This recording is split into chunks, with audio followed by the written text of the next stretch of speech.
L'idée de grimper dans les arbres, elle est vieille, hein. Elle est vieille comme le monde, mais c'est le fait de l'organiser qui est nouveau, hein. Donc c'est les Américains qui ont commencé à faire cette organisation dans les années 84 sous forme associative. Et après, il y a à peu près 25 pays, ou peut-être plus, hein, mais disons que le réseau connaît à peu près 25 pays où il y a de la grimpe organisée dans les arbres pour le loisir. Ça a commencé en France dans les années, quelques essais en 84 par une association, et puis bon, on peut s'étomper un peu en des études. Ensuite, c'est des acrobranchés, puis les hauts perchés à un an près, bon, dans les années 90, 91, 92. Voilà, c'est là que ça a démarré.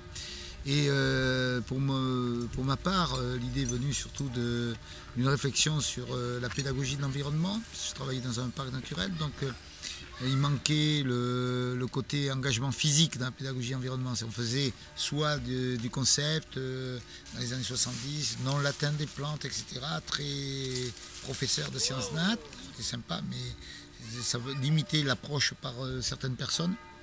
Deuxième mouvement, ça a été le sensoriel. C'est-à-dire les gens, il y avait des techniques canadiennes, anglaises, américaines. On fait l'approche d'environnement par le sensoriel. Et il manquait l'engagement physique, le travail du corps. Donc en voyant des élagueurs dans les arbres, je me suis dit, tiens, voilà quelque chose qui est beau et en même temps, ça demande un engagement physique. Comme ces élagueurs étaient en même temps c'était un élagage doux des défenseurs de l'environnement, j'ai pris contact avec eux et on a fondé l'association Les Hauts Perchés. Quand je travaille avec les arbres, c'est beaucoup sur du sensoriel. J'essaye d'enlever un petit peu les yeux, de faire sentir, toucher, écouter l'arbre aussi. Après, on peut ouvrir les yeux, on a peut-être un regard différent. Bon, c'est jamais quelque chose de ponctuel, hein. C'est un travail sur du long terme à chaque fois. Et là, je suis en train de travailler sur un projet de l'arbre mort, sur l'arbre mort. Pas plus vivant que l'arbre mort. Voilà. Comme cette activité n'était pas référencée légalement, c'est le seul endroit, le houppier des arbres, et donc entre la première branche et la canopée, c'est le seul endroit qui n'a pas été domestiqué par l'homme pour des activités d'éco-loisirs. Tout est domestiqué. Il y a les planeurs, il y a du canoë sur les rivières, il y a la voile sur la mer, il y a des sentiers de randonnée, tout existe, sauf il n'y a qu'un endroit qui n'a pas été occupé par l'homme, c'est le houppier des arbres. Donc ça m'a fait réfléchir un petit peu. Je dis, bon, si on l'occupe, il y aura des conséquences quand même par rapport aux écosystèmes, donc faisons-le correctement. Ne faisons pas comme avec les VTT, où on a vendu d'abord les VTT, on a fait des circuits après.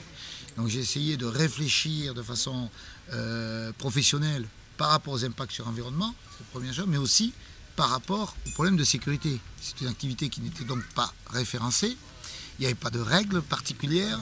Le mot grimpette, je crois, apparaissait dans les directives bulletins officiels d'éducation dans les années entre 36 et 40, c'est très vieux, ça a disparu après. Et donc finalement, il y avait une loi, je crois, du sport de 84 qui disait quand on fait une activité sportive, il faut un brevet d'État et pour tout ce qui est sur corde, c'est escalade. Voilà. Alors avec ça, en voyant les gens qui font de l'escalade, ils ne connaissent rien aux arbres, ils ont une bonne formation pour faire de l'escalade, mais au niveau des arbres, ils ne connaissent rien. Donc j'ai essayé de grouper à la fois les techniques d'escalade ou de spéléo et les techniques d'élagage doux toujours. Sachant que ce n'est pas non plus de l'élagage doux, puisqu'on reçoit des groupes, un élagueur, ils sont à 2 dans les arbres, ils y passent une demi-journée, ils s'en vont. Nous, on peut rester quelques semaines dans un arbre, et puis on n'est pas à 2, on fait passer 30, 40 personnes, dont les impacts ne sont pas les mêmes. Et puis, c'est accueillir en groupe, c'est différent du métier d'élagueur. Mais c'est aussi différent du métier d'escalade, puisque les fixations, ce n'est pas du rocher, c'est quelque chose qui vit. Et la législation qui était appliquée pour les quelques parcours aventures qui existaient déjà dans les arbres, c'est une législation qui considérait l'arbre comme une poutre de 30 par 30 et pas comme un être vivant. Et donc les contrôles de Veritas ou autres, Socotec et organismes de sécurité, se basaient sur les techniques du bâtiment. Et donc un arbre, une poutre, voilà on fait des calculs mécaniques, mais c'est intéressant comme première base. Mais enfin, il n'y a pas un arbre qui a les mêmes résistances suivant l'endroit où il est, la façon dont il a dont il a fait sa croissance, s'il y a eu des arbres coupés autour, etc. Voilà, donc c'était beaucoup plus compliqué. Donc là, il y a eu un appel d'offres fait par le parc naturel régional dans le cadre d'un programme européen dans la réserve de biosphère, donc Vosges du Nord, et je ne sais pas prononcer malheureusement le mot allemand, mais avec le Palatinat côté allemand. Et on a été lauréat de cet appel d'offres. C'était nous demander de créer un lieu de vie respectant la charte européenne du tourisme durable, respectant la réserve de biosphère et qui permettait de recevoir des classes vertes, des touristes et des scientifiques étudiant les forêts tempérées dans de bonnes conditions et donc dans les arbres. Et que si on voulait être un peu prospectif, il fallait aller plus loin, surtout dans une région où il y a une histoire, un rapport des hommes avec la forêt qui est extraordinaire, quoi, hein. Donc c'est cette histoire-là qu'il faut s'en imprégner. Et je me suis dit, mais finalement, pourquoi on ne ferait pas un concept plutôt de véritable lieu de vie dans les arbres, ce qu'on appelait la cité des arbres, qui restitue cette histoire, et l'homme remonte dans sa forêt, réfléchit un peu, remonte dans ses arbres, et réfléchit un peu à son propre développement. C'est un lieu de réflexion et en même temps d'activité. C'était ça la Cité des Arbres, avec 3 quartiers qu'on a proposé. Un quartier qui est plus technique, où on apprend à être autonome dans les arbres. On appelle le quartier d'économie, parce qu'en fait l'économie, au départ, ça devait être limité aux besoins fondamentaux, quoi, hein, qu'on a, et comment manger, comment avoir le minimum de technique pour fonctionner. Et puis le deuxième quartier, c'est le quartier du bonheur, où là, grâce aux activités des arbres, on peut à la fois comprendre la nature, mais comprendre aussi sa propre nature, hein, être en démarche de développement personnel, qui soit spirituel, culturel, physique, et en même temps des démarches de plaisir, voilà, quand on groupe tous ces développements, on est en situation de bonheur, quoi, et de plaisir. Et puis un troisième quartier qui permettait de conceptualiser plus comment fonctionne la nature. L'arbre permet de comprendre le cycle du carbone, la photosynthèse, etc. Et donc c'était le quartier biosphère qu'on appelait, parce qu'il permet de comprendre les grands cycles de la biosphère. Voilà. Et donc la Cité des Arbres, si on arrive à aller jusqu'au bout, ça devrait comprendre ces quartiers-là. Après, on s'est dit, une cité, elle ne se construit pas d'un jour, hein, il faut le faire avec les gens du coin, il faut le faire avec tous les partenaires, etc. Donc on a proposé de faire un test en accord avec le parc naturel et la région Alsace et d'autres partenaires, Direction régionale du tourisme, l'État, Fonds national d'aménagement du territoire, mais aussi l'Europe. Un peu court à mon goût, mais sinon sympa. On va le refaire? Oui, tout à fait.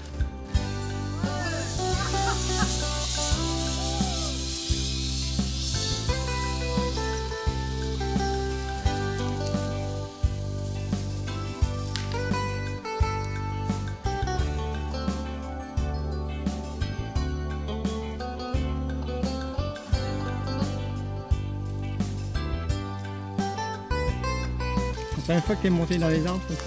Ouais. Tu reviendras? Oui, certainement. Qu'est-ce que tu as appris dans les arbres? Qu'il faut pas toujours avoir peur, qu'il faut pas se dire j'y arriverai pas, faut essayer. Il faut pas avoir le vertige, c'est dur.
Avez-vous bien dormi? Bonjour. Très bien. Très bien dormi. Super le réveil.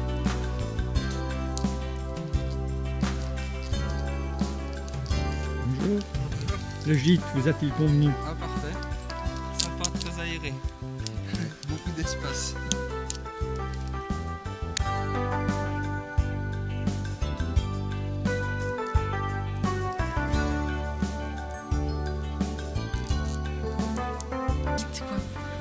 De se réveiller, d'être à 20 mètres au-dessus du sol et puis d'entendre les feuilles, les oiseaux, etc. Un petit bruit la nuit, le jour qui se lève, ouais. C'est vraiment chouette, c'est génial.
Compagnie, c'était très sympathique. Il manquait juste un petit café.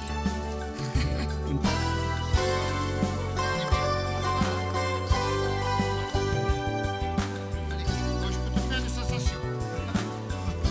Allez. Hop. La main ne sert à rien sur la corde. Voilà. Tourne-toi.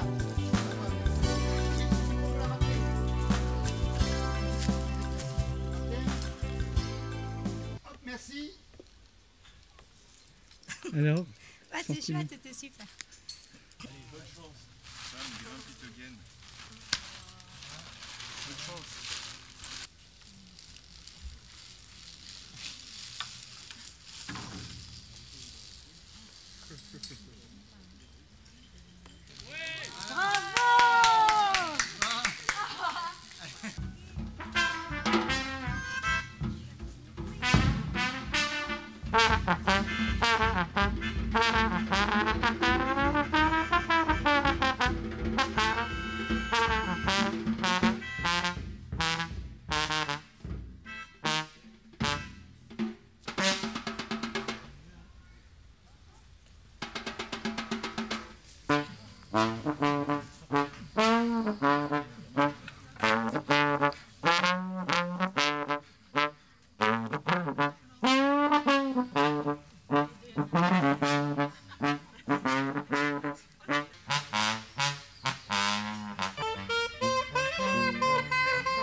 Donc on a dit, ben, c'est compliqué tout ça, expliquer. Bon, on va le montrer. Donc on a fait des tests, et donc cette année 2003, on a fait un test sur la Petite Pierre et un test sur Wangenbourg. Bien sûr, ça ne représente pas toute la Cité des Arbres, mais on montre déjà notre différence avec des parcours purement acrobatiques. Donc ben, nous, on essaye d'avoir une démarche qui est... bon, certes, on peut avoir un discours aussi quelquefois un peu d'emphase ou comme ça, parce que le rêve en comporte, mais c'est surtout de le réaliser, de coller. Alors, bon, voilà, c'est ce qu'on a fait cet été. Ça paraît une réussite. Nous, on pense qu'il y a beaucoup de choses à améliorer. Enfin, ce qu'il en ressort, les gens nous disent que c'est bien. Déjà, entre la Petite Pierre ici, à Wangenbourg, on a corrigé certains des défauts qu'on avait pu avoir sur la Petite Pierre, où c'était un premier essai, là, grandiose. Il y en avait 6 km de corde, c'est plutôt ce qu'il y avait à la Petite Pierre. Enfin, 8 tonnes de matériel, ça commençait à faire beaucoup, hein, 60 arbres d'équipés. Et là, bon, c'est plus léger ici, on a fait des choses plus intimistes finalement. Bon, c'est entre les deux que va se situer la Cité des Arbres et elle va se structurer. Sachant que l'idée aussi de cette cité, c'est de créer un réseau. Il ne s'agit pas qu'il y ait une cité, voilà, puis on présente, on va voir, puisque moins on se déplace, mieux c'est, de point de vue d'environnement. Donc si on peut créer un réseau sans qu'il y ait, en réfléchissant au problème de concurrence, il faut que ces choses-là vivent, hein. Mais des endroits avec des randonnées arboricoles, des endroits plus axés sur la pédagogie environnement, des endroits plus axés sur peut-être un gîte dans les arbres, une brasserie dans les arbres, un petit restaurant, des endroits avec des lieux de spectacle. S'il y a des arbres remarquables, c'est intéressant de faire des spectacles là-dedans. Bon, donc varier sur l'ensemble de... Bon, là, puisqu'on est en Alsace et voir une partie de la Lorraine, si on prend en compte le parc, c'est d'avoir des lieux différents où les gens, ben, ils créent un réseau, ils mutualisent certaines compétences pour ne pas avoir des experts partout en telle et telle chose, et puis ben, ils organisent la valorisation du patrimoine arboricole de la région par ces activités-là, quoi.